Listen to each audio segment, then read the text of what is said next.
İnsana edirler bu saat hürmeti pulla, kıymetsiz adamlar kazanır kıymeti pulla. İnsan var onun dövləti vardı, gözü toktu, hürmet eləyirlər ona çünkü pulu çoktu.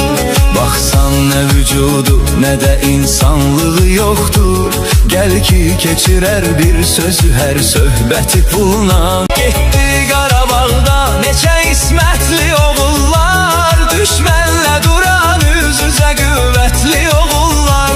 Bir yanda qalıb indi də qeyrətli oğullar, dağ başına qoyublar neçə bir qeyrəti puluna. Rüşvətxor adamlar çoxalıb gör necə qat-qat, pulu varsa edərlər necə min insanı itbat. Kimdir danışan rüşvəti ver aləmi alsat, taptam gəmini tapdala keç milləti pulla. Üçün belədir dövran ay Allah yanıram mən, yoxdur kasıba hörmət edən ah yanıram mən. Gördükcə belə şeyləri vallah yanıram mən, gördükcə belə şeyləri vallah yanıram mən. Çox hadisələr işlər olur xəlvəti pulla.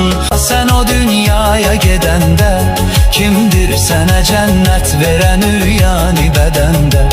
Mütləq gərək onda pulun olsun ki kəfəndə, çünki ola bilsin satalar cənnəti pulla.